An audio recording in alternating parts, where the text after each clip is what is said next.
Good morning. এখন বাজে 8:48। 9টার মধ্যে রয়্যাল এনফিল্ড সার্ভিস সেন্টারে পৌঁছানোর কথা, 100% লেট হয়ে যাবে। তো ফালতু আর টাইম নষ্ট করবো না, ঝপাঝপ বেরোনো যাক। এই এসে গেছি গ্যারেজে। ঢাকনা সরানো হোক, ট্রিপ থেকে এসে তো সেই কভার পরিয়েছি আর খুলেই নি। বাইকটা ট্রিপ থেকে আসার পর একবারও ধোয়া হয়নি। যাই হোক, আজকে তো ওয়াশিং হয়েই যাবে, তো বেরোই, তাড়াতাড়ি বেরোই। বিগত বেশ কটা ট্রিপে আপনারা দেখেছেন যে ট্রিপ থেকে ফিরলে একটা মোটা অঙ্কের খরচ হয়। এনফিল্ড, তুমি বড্ড বেশি খরচা করিয়ে দিচ্ছ। লালগঞ্জ থেকে ফিরে প্রায় 10,000 টাকা খরচা, সিকিম থেকে ফিরে প্রায় 8,000 টাকা খরচা, আর এইবার মেঘালয় থেকে ফিরে দেখা যাক কত টাকা খরচা করায়। এখন যাব রুবির কাছে। রুবি ঠিক নয়, আনন্দপুর মোস্ট প্রবাবলি। ওখানে সার্ভিস সেন্টার, প্রথম থেকে এখানেই সার্ভিস করানো হয়। তো প্রায় 10 কিলোমিটার দূর, কিন্তু এখান থেকেই করানো হয় বলে আর অন্য কোথাও করাই না। এখনো পর্যন্ত মোটামুটি ঠিকঠাকই করে। গড়িয়া মোড়ের সিগন্যালটা নেবো না বলে শর্টকাটে আসলাম, কিন্তু এখানেও ছোট ছোট পাহাড় আছে, প্রচুর ছোট ছোট পাহাড়, দুপা অন্তর অন্তর। এই দেখুন আবার একটা পাহাড়। এগুলোকে বাম্পার বলা যায় না, এগুলোকে পাহাড় বলা যায়। আমার সামনে আছে, এই যে সামনে পাহাড়। আর বাইকে যদি দুজন বসে থাকে তাহলে একদম ডেফিনেটলি বাইকের নিচে ঠেকবেই ঠেকবে। এখনো বেশি দোকানপাট খোলেনি এত সকালে, আর অফিস টাইমও এখনো পুরোপুরি শুরু হয়নি। যদিও 9টা বেজে গেছে, কিন্তু রাস্তা মোটামুটি দেখছি ফাঁকাই আছে। তো ভাই টানো, দেরি হয়ে গেছে যতক্ষণ টানো। এই বাইপাস রোডে উঠে গেলাম, আর বাইপাস রোডে উঠে যাওয়া মানেই হচ্ছে স্পিড লিমিট জোন। এখানে জায়গায় জায়গায় স্পিড ক্যামেরা আছে। 50-এর উপর স্পিড তুলবে কি ব্যাস ফাইন খাবে। এখানে স্পিড ক্যামেরাটা কোথায় জানা আছে? ওই সামনে আছে। জায়গাটা ব্যাপক। কতদিন ভাবি এখানে একটু আড্ডা দিতে আসবো, কিন্তু আড্ডা দেওয়ার এখানে লোক পাই না, আর সময়ও পাই না সঙ্গে। এই যে সামনে স্পিড ক্যামেরা, এই যে 50-এর উপর স্পিড উঠলেই একটা চালান, বাড়িতে পৌঁছে যাবে।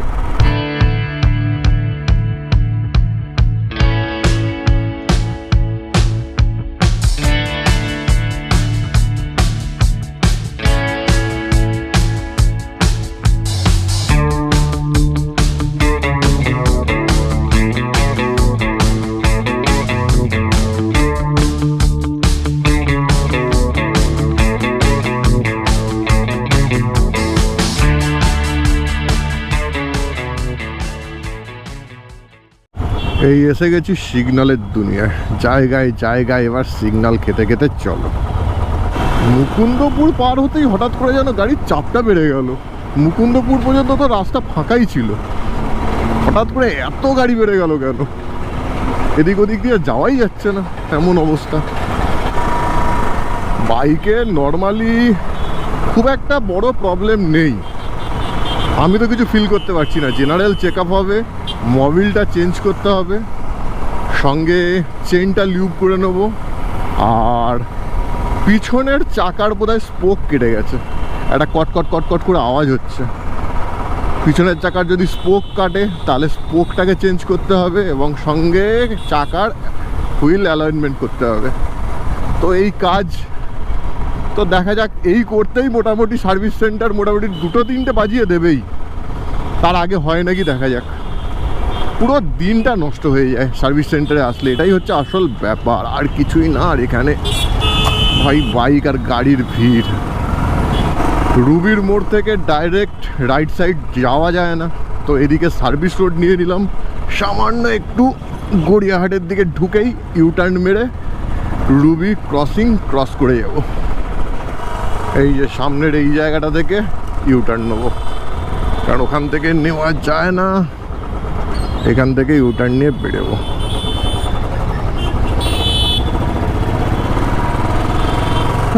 এইবার রুবি ক্রস করা যাবে। ভাই সিগন্যাল হয়ে গেছে, তাড়াতাড়ি কর, তা নাহলে আবার 2-3 মিনিট দাঁড়িয়ে থাকতে হবে। আর এখানে একটা সিগন্যাল হলে অনেকটা টাইমের ব্যাপার। খোলা আছে, বেরিয়ে চল। এই দেখো হলুদ হয়ে গেল। পেরিয়ে গেছি। আই ভাই,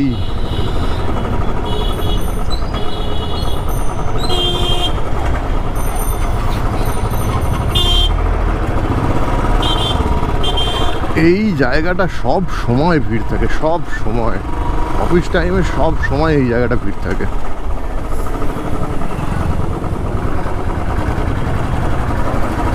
এই ঢুকে গেছি আনন্দপুর। এবার সার্ভিস সেন্টারে বাইকটা ঢুকিয়ে দিতে পারলেই হয়, বেশি পিছনে যেন না হয়ে যায়। যত সামনে থাকবে তত তাড়াতাড়ি কাজ হবে, তত তাড়াতাড়ি আমি আবার বাড়ি ফিরতে পারবো। আর যত গাড়ির পিছনে হবে তত টাইম লাগবে। রয়্যাল এনফিল্ড শোরুম, বাইক ঢুকিয়ে দিয়েছি। এবার ভিতরে গিয়ে বসে 2 নম্বরে নাম রয়েছে। বাড়িতে গিয়ে সঠিক সময়ে লাঞ্চ করতে পারলেই হবে, আর কিছু চাই না। বাইক লেফট সাইডে স্ট্যান্ডে নিয়ে গেছে, এখনও কাজ শুরু হয়নি, দেখা যাক কতক্ষণে শুরু হয়। বাইক হয়ে গেছে বলে এরা দিয়ে দিল, কিন্তু স্পোকের সেই কটকট আওয়াজ এখনও হচ্ছে। কিন্তু ভাই আমি পুরোপুরি ঠিক করব তবেই যাব। ওই যে এখন ঠিক করছে বাবুরা, পুরোপুরি ঠিক করে দাও। এখনও বাইক আসতে অনেক দেরি। আর কি করব, একটু ক্যারাম খেলি, টাইম পাস। আমার দ্বারা হবে না ক্যারাম, আমি এমনিতেও পারি না, জাস্ট ওই একটু টাইম পাস করছি। যা এবার ঢুকে যাস যেন, দেখি দেখি, ঢোক ঢোক ভাই ঢোক। আর মনে হচ্ছে কাজ হয়ে গেছে। নিয়ে নিয়েছি সার্ভিস সেন্টার থেকে, মোটামুটি যা প্রবলেম ছিল সেই প্রবলেমগুলো মিটে গেছে। তো এখন চালালে বোঝা যাবে যে কতটা কি হয়েছে না হয়েছে। এখন বাজে 1:09, কাজ কমপ্লিট। আই হোপ আজকে রাইট টাইমে বাড়িতে গিয়ে অন্তত লাঞ্চ করতে পারবো। তো চলো এবার বাড়ির উদ্দেশ্যে যাওয়া যাক। কিন্তু এখানে এত জ্যাম কেন রে ভাই? সরু রাস্তা, আর এইখানে প্রচুর ওয়্যার হাউস আর যত গাড়ি আছে সব গাড়ির সার্ভিস সেন্টার এখানে আছে। Royal Enfield, hero, KTM, Yamaha মনে হয় আছে, হুন্ডা, মারুতি সুজুকি, আর কোন গাড়ি আছে? মারুতি সুজুকির আছে জানি, আর মনে পড়ছে না। সামনে রয়েছে রুইয়া কেয়ার, যেখান থেকে আমি আমার গাড়ি সার্ভিস করাই। ওই যে সামনে রুইয়া কেয়ার। প্রচুর ওয়্যার হাউস আছে এখানে। এই জায়গাটা পুরোপুরি এইরকম ধরনেরই হয়ে গেছে এখন। আর যা রোদ উঠেছে হাল খারাপ করে দিচ্ছে। প্রায় 3000 টাকা মতো বিল হয়েছে, তার মধ্যে 1299 টাকা দিয়ে এএমসি করাতে হয়েছে। কারণ যদি সিঙ্গেল টাইম পেড সার্ভিস করাতাম, পেড সার্ভিসিংয়ের জন্য খরচা হতো 986 টাকা। আর এএমসিতে দুটো সার্ভিস হবে, টোটাল খরচা 1299 টাকা। ভাই দুটো সার্ভিস তো 1 বছরের মধ্যে অবশ্যই করতে হবে। একটা আজকে হয়ে গেল, আর একটা 1 বছরের মধ্যে তো হবেই, 6 মাসের পরেই হবে। সুতরাং এএমসি করিয়ে নেওয়াটাই বুদ্ধিমানের কাজ। তা নাহলে ফালতু বেশি টাকা খরচা হবে। তা নাহলে ওই হিসাবে প্রায় 1950 টাকার কাছাকাছি খরচা। তো সেই জায়গায় মাত্র 1300 টাকায় খরচা, ঝামেলা মিটে গেল। 650 টাকা বাঁচলো। মানে এরা এমনভাবে সিস্টেমগুলো করে যে আপনাকে টাকা দিতে আপনি বাধ্য। আপনি যে অল্প বিলের মধ্যে কাজ করিয়ে নেবেন তা হবে না, আপনাকে এমসি করাতে হবে। বাহ, এখানে তো একটা সুন্দর মন্দির হয়েছে, জগন্নাথ মন্দির। এটা তো আগে দেখিনি। পুরো আমি দূর থেকে মনে করছিলাম প্যান্ডেল হয়েছে, কিন্তু প্যান্ডেল না, এটা তো পুরো পাকাপোক্ত মন্দির। আর এই জায়গাটা সরু রাস্তা, এত ভিড়, এত গাড়ি থাকে, যাওয়া মুশকিল। তার মধ্যে বাসগুলো এত আস্তে আস্তে আস্তে আস্তে চালাবে, বাধ্য হয়ে লেফট সাইড দিয়ে ওভারটেক করতে হচ্ছে, কিচ্ছু করার নেই। এই যে রুবি ক্রসিংয়ের সিগনালে দাঁড়িয়ে গেছি। এই ক্রসিংটা থেকে পার হতে পারলে টানা যাবে। আর এই রোদের মধ্যে দাঁড়ানো একটা কষ্টকর ব্যাপার। যাক, ওই ভিড় ভাট্টার মধ্যে থেকে বেরিয়ে আসতে পেরেছি। আর এদিকে উপরে মেট্রো লাইন গেছে, তার ছাওয়ায় যাওয়া ভালো, তার ছাওয়ায় যাওয়া ভালো। ওইদিকে যা রোদের তেজ, এদিকে অনেক শান্তি। আর যা যা খরচা হয়েছে, মোবিল চেঞ্জ করতে হয়েছে 2.5 লিটার মোবিল, টোটাল খরচা হয়েছে 900 টাকা মতো।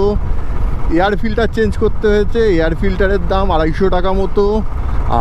আর চেঞ্জ করতে হয়েছে অয়েল ফিল্টার 150 টাকা মতো।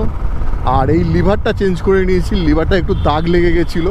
আর আমার একটু খুঁত ঠিক ভালো লাগে না, শুধুমাত্র দাগ লেগে গেছিলো বলে লিভারটা আমি চেঞ্জ করে নিয়েছি।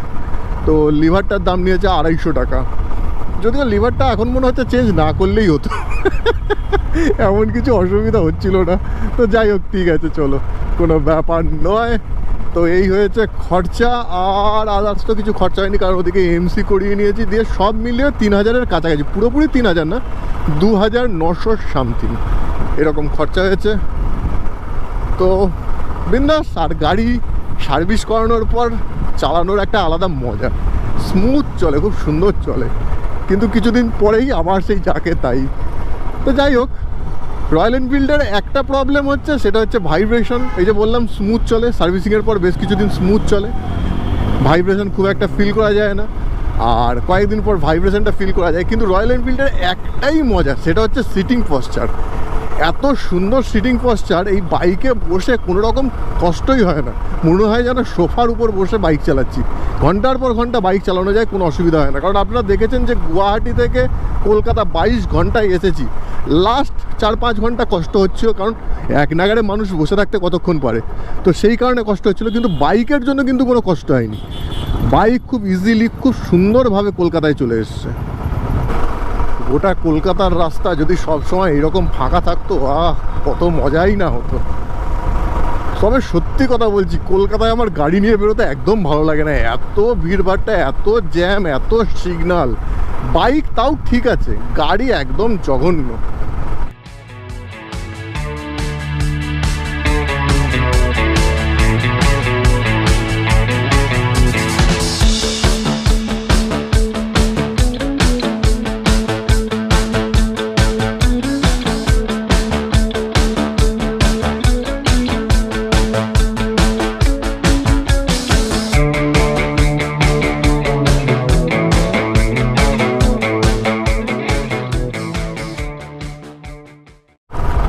যাক, গড়িয়ায় ঢুকে গেছি, গাড়িতে আর কোনো প্রবলেম মনে হচ্ছে না, যা ওই একটু আধটু প্রবলেম ছিল।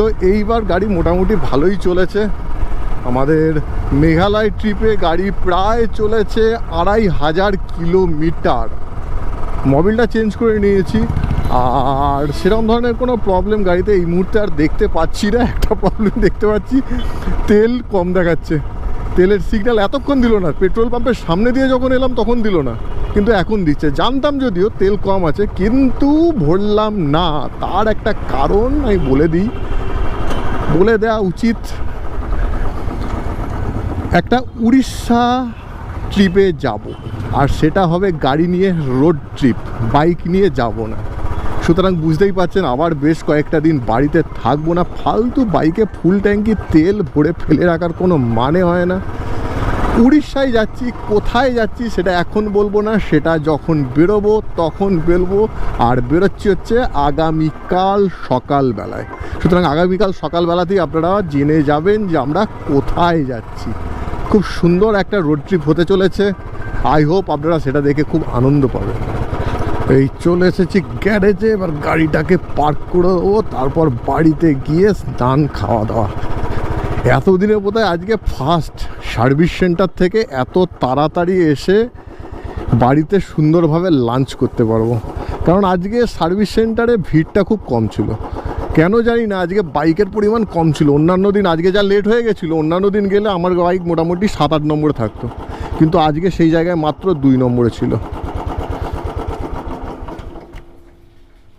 বিদেশ থেকে ফিরে এলে কার না ভালো লাগে, তেমন ট্রিপ থেকে ফিরে এসে খরচা কম হলে কার না ভালো লাগে।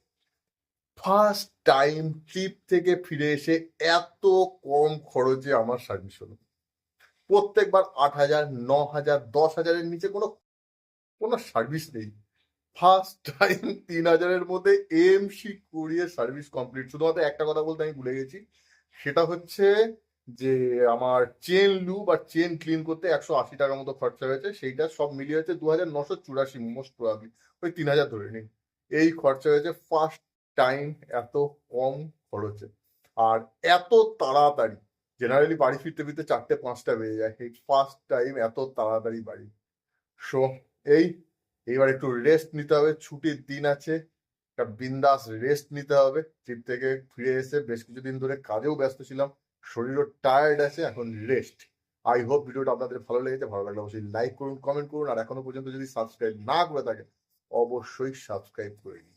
এতক্ষণ সঙ্গে থাকার জন্য আপনাদের সবাইকে অসংখ্য ধন্যবাদ। Thank you, thank you, thank you.